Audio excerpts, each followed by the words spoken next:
Hey everybody, this is my Angelfish tank, and a couple of days ago I came down here first thing in the morning and I turned the lights on and I noticed a lot of detritus worms on the glass. I've had them in this tank forever. A lot of people have them in their tanks, they just don't realize it. If your tank gets really dirty, you'll start noticing them. Sometimes you'll see them out and about in the morning. Once the light comes on, they'll sort of go back down into the substrate and be gone.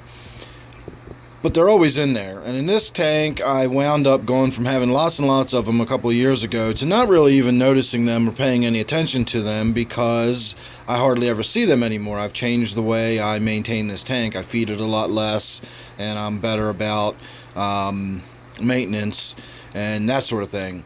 So the other day I came down, there was tons of worms all over the glass. They were free swimming in the water. I didn't know what was going on. So I started shooting some video, and spur of the moment, I wasn't prepared for it, and I found some dead fish, and then I shot some more video. So all of that was just off the cuff as I was discovering it, and I had not had time to really think about it or really collect my thoughts or anything else. So I'm going to go ahead now and show you those two videos so you can sort of see the discoveries in real time. And while you're watching that, I'm going to go ahead and start doing some work on this tank. I have my suspicions, as I will discuss in those other videos. I think maybe I've got some issues going on with my filtration.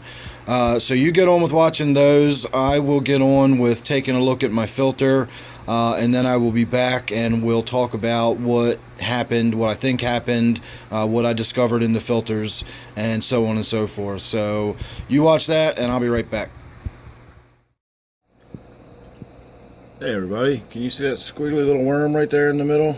There's a couple of them. This is my Angelfish tank.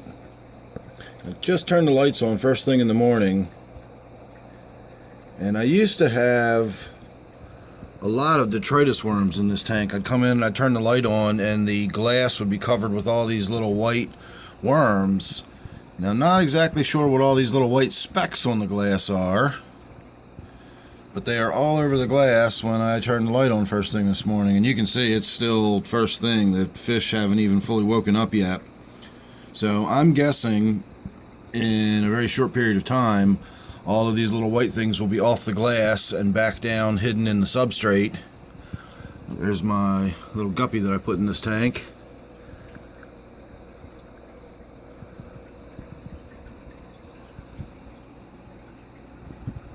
And you can see they're all over the tank. I don't know how well you can see them down this end. Here's a pretty sizable one right there. All these little white specks all over the glass.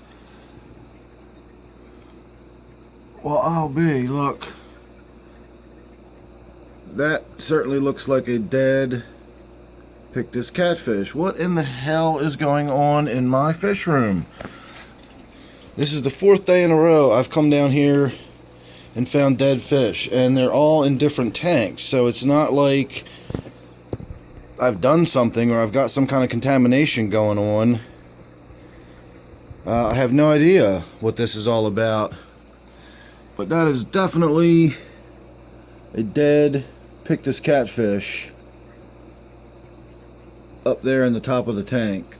So let me get him out of there, finish going around and turning the lights on, and maybe we'll shoot some video later trying to get to the bottom of why I'm losing all these fish the way I'm losing them. This makes the 5th fish now that I've lost in 4 days, all unrelated and all in different tanks. So thanks for watching this one. That was meant to look at the little detritus worms. I was going to talk a little bit about that, but I've obviously got other stuff to do, so make sure you're subscribed. Alright everybody, this is just going to be a little follow-up to what I just finished shooting. It's only been a couple minutes later, but I've been watching a lot of the fish in this tank for the last several minutes, and if you'll notice, this one here is up near the surface. Just until I started speaking, both my angelfish were up near the surface. My cherry barb is up near the surface. And last night I saw almost all of these red Minor Tetras up near the surface. and I had wondered what was going on. I kind of wondered about low oxygen in the tank, because fish will tend to stay near the surface where the oxygen exchange happens whenever you've got low oxygen levels in a tank. And I fed the tank last night. It was late in the evening. It was past their dinner time. So I just sort of chalked it up to they were waiting for their dinner. And I should have known better. If my alarm bells went off, I should have paid attention to it.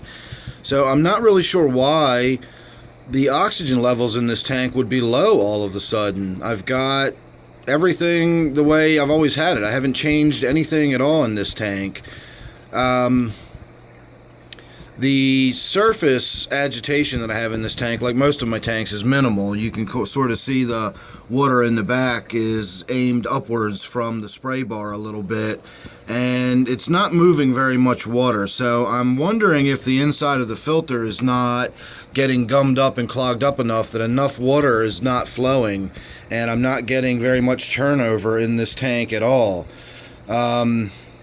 It's clearly low oxygen in this tank. You don't see fish hovering around the surface of the water like this in a fully oxygenated tank. So now that the lights are on and the photosynthesis is going to begin again with the plants, the tank will start getting more and more oxygen in it pretty quickly. But what a lot of people don't realize with plants is that as soon as the photosynthesis stops, the moment the lights go out, the plants begin using the oxygen. So a heavily planted tank can actually wind up giving you lower oxygen levels overnight than a tank that doesn't have any plants in it at all. I'm aware of that, though, and this tank has always been set up the same way. I haven't made any changes. I don't understand why suddenly I'm having issues with low oxygen levels in the tank. But in addition to my Synodontis, when I got in there to pull that Pictus catfish, the dead one that I pulled out, floating right next to it was my Crenocicla compressiceps. So my beautiful little Dwarf Green Pike Cichlid died too. And this tank, I'm going to say I've got a reason. I don't really know why my other fish were dying, and I don't know why I lost fish in my other tanks. Actually, I didn't lose that many fish. A couple of the fish are just sick. One is bloated, and the other one looks like it's having a swim bladder issue. So I haven't actually lost that many fish. It just seems like I've been having a lot of bad luck here in the fish room this last week. But this tank definitely needs some work today. I got to find out what's going on, why I have such low oxygen levels in this tank, etc. I'm going to have to pull that filter out and maybe do some work on that. And I've got a much, much larger power head. I have a 850 gallon per hour power head to replace the one in here, and I think I've got a 450 gallon per hour power head in here now, so we're going to go ahead and swap that out with a much bigger one. That'll give me more water movement.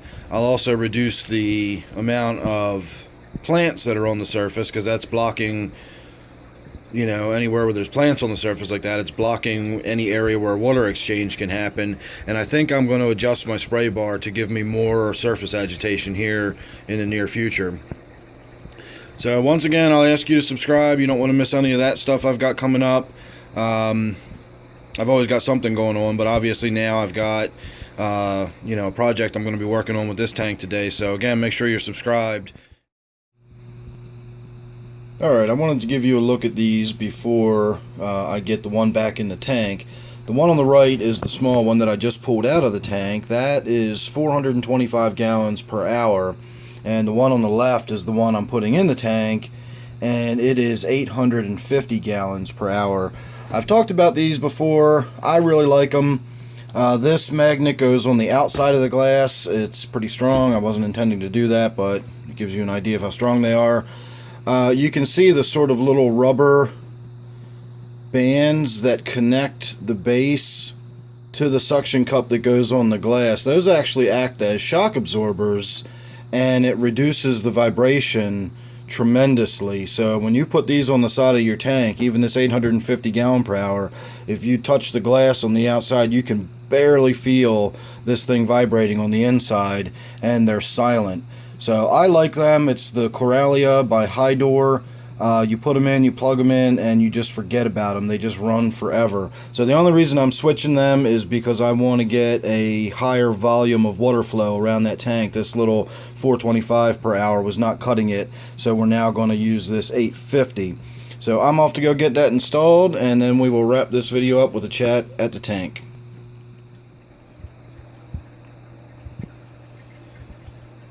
Alright everybody, we are done and we're back to square one. This is one of those situations that just frustrates me when it comes to keeping fish. What I was expecting to find was some gunk clogging up the inside of the spray bar, or perhaps the inside of the filter intake, or something. I expected there to be some reason the filter was not flowing as freely as it used to be, and it was just nothing. Everything was wide open. We know that the filter's brand new. We just replaced that, 2 weeks ago, week and a half ago. I can see through the clear tubing, and I know that that's wide open and free. So what is causing my reduced water flow? Or am I having a reduced water flow? Is it my imagination? Does it just seem that the water is reduced and it isn't really? And if that's the case, why did I have so many fish just die? Again, these are the things about this hobby that just frustrate me. So one of the things I've done was I rotated my spray bar, so you can now see it is spraying across the surface. I'm actually going to rotate that a little more, so it's spraying more upwards rather than forward. But you get the idea. I'm going to give a little more surface agitation in there, and then that first section, rather than spraying up, I now have spraying down.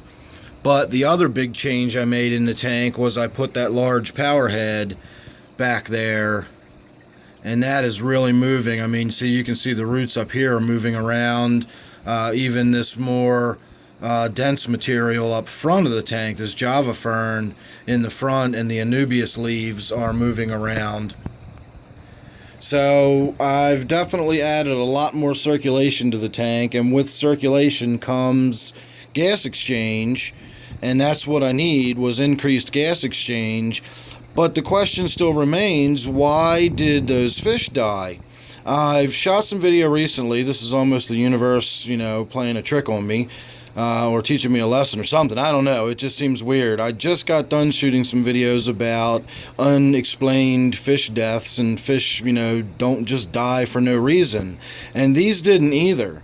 In total, I lost my Pimelodus Pictus, I lost my Crenocicla compressiceps, my green dwarf pike, and I lost at least 4, maybe 5 of the red skirt tetras, and all in one night.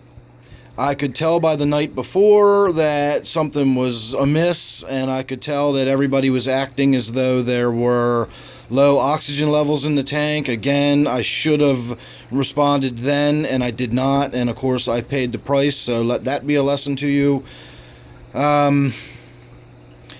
The fish near the surface like that could also be ammonia exposure, ammonia poisoning. So of course I tested for ammonia. I had no ammonia, I had no nitrites, and my nitrates were only at about, somewhere between 5 and 10 parts per million, which is really low for me and for this tank in particular. So that couldn't have been it. I just don't know. I have no idea why those fish would have suddenly died like that on one night.